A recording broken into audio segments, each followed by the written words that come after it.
Welcome to the Talking Classics podcast.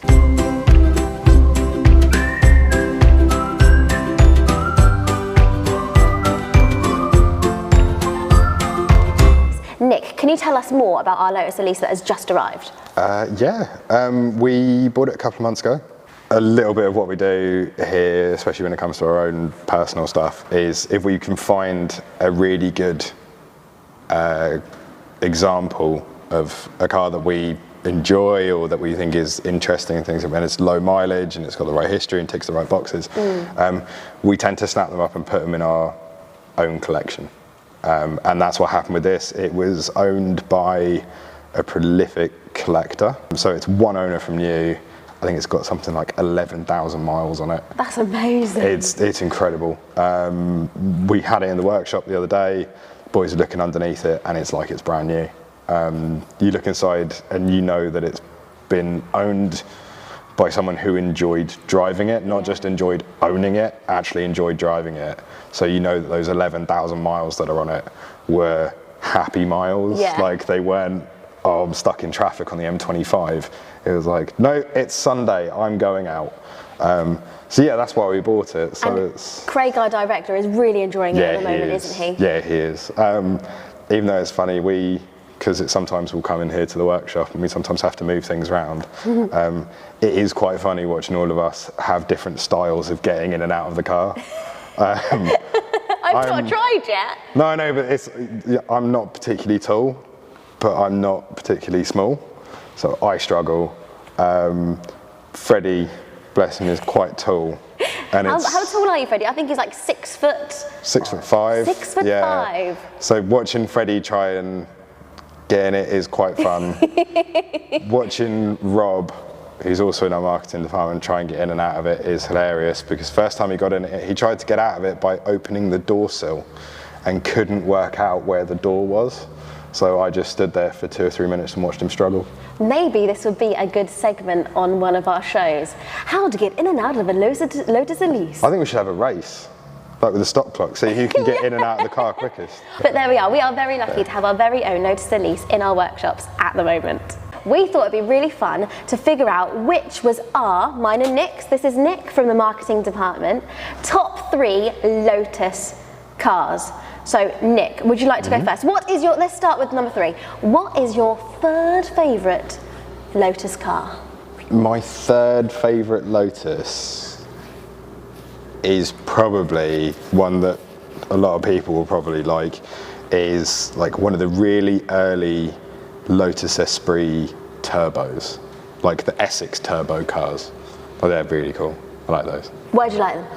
I like them because I grew up watching Bond films. Oh yeah? And it's in one of the Bond films, can't remember which one, but I thought it was the coolest thing. Like loads of people like the submarine car, I like the one, the same film, but it's earlier on in the film. So does Bond drive it, or is it a villain? No, Roger Moore drives it. Oh, yeah, Roger so Moore. that's my third favourite one. Amazing. Okay, would you like to hear my third? Yes, what's yours? So my third favourite is the Lotus Elite, but the original one, so the 1958 version, because it was so it's really quite rare, but I think it was one of the first cars that they used, and they made it out of complete fiberglass, and then fiberglass and plastic to make I think how I pronounce it is monocoque. Yes. Yeah. That one. So there was only 5 pieces of the car that they put together to create it. So it was really, really lightweight.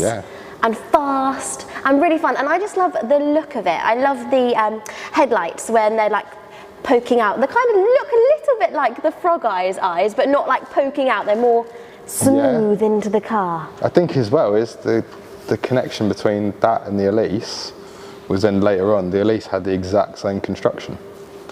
There you go. Like 40 years later. I'm interested to see what the other 2 are on your list. Yeah, okay, so that was my number 3. I've got a rough idea, but I'm probably wrong. Okay. So what is your number 2, Nick? My number 2 isn't a road car. Okay. I'm really into historic motorsport and that kind of thing. Is the original Lotus 49. I bought a book at primary school, which was an illustrated book, which was called Racing Cars, and in that it told the whole story of the Lotus 49 and the connection with Cosworth and the development of the DFVs and stuff. I just fell in love with that car. It was one of the first cars to have a full sponsorship livery, which is where the beginning of like the John Player special cars come in later on. You know the black and gold colour that they would do? Yes. Originally in that it was red, white and gold, and it also had a big wing on it and stuff. I thought it was the coolest thing I'd ever seen. Loads of people probably know what I'm talking about. Yeah, that is my second favourite Lotus. So you've kind of fallen in love with it from reading the book and learning all the history about it as well. Yeah. You do love a bit of history. I do love. I'm the resident anorak. My second one is the Lotus Elan Series 2. Yes. Because the Series 1 had a couple of problems, but this one, they did a couple of body changes to it. So for example, they did the cluster lights at the back of it. Yeah. But I quite like the way that, almost like the Ferrari Mondial that we had where the lights popped up. Yeah.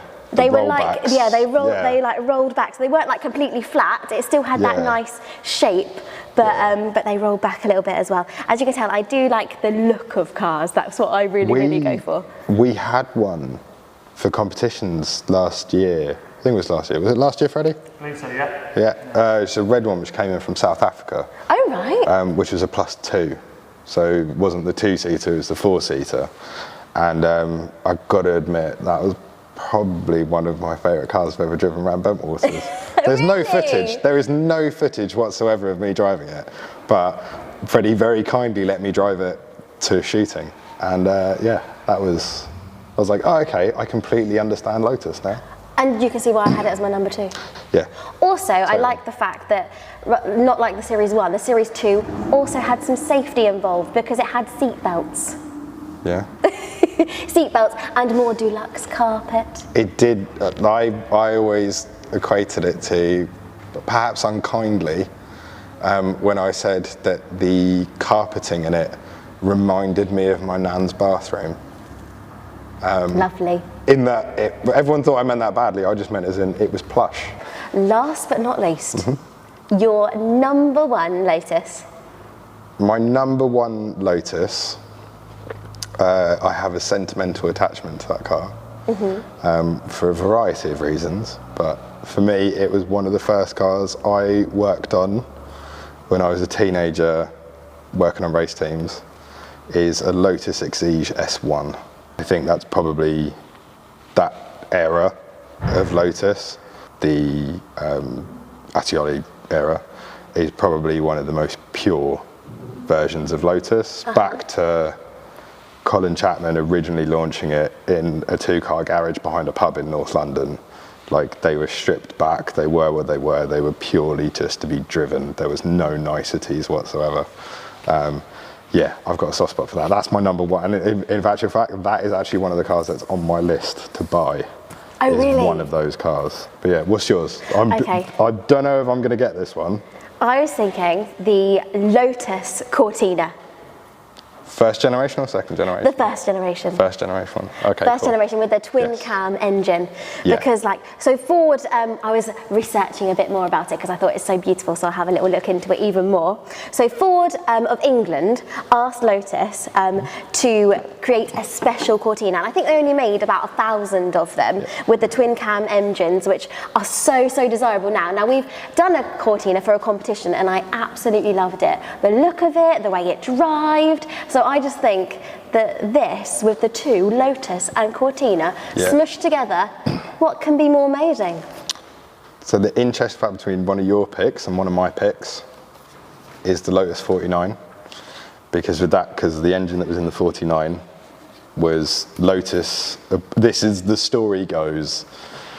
The story goes that Lotus didn't want to pay the money to have the engine, the new engine for that. I think it was the 65 or 66 season, because the rules had changed. They needed a bigger engine. So Colin Chapman didn't know what to do, so he went to Ford and basically went, "Could I please have the money to build an engine?" And they turned around and went, "No." And so he went back and went, "Okay, that's great. Could I please have the money to build this engine?" And they went, "Oh, well, since you asked again, no."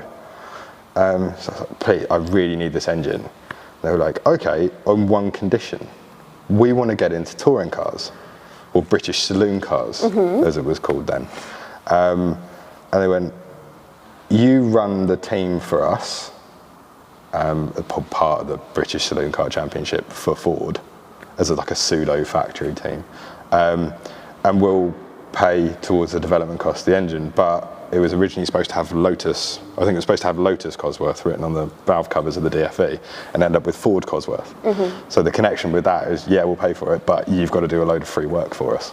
So yeah, that's the connection between the Cortina Mark There ones you go, a little the 49. linkage between them. Yeah. Amazing. Well, thank you so much for telling me your top 3 Lotuses. Guys at home, do comment along if you have 3 favourite Lotuses. Tell us what they are. We'd love to see it in the comments section. Leave it down there.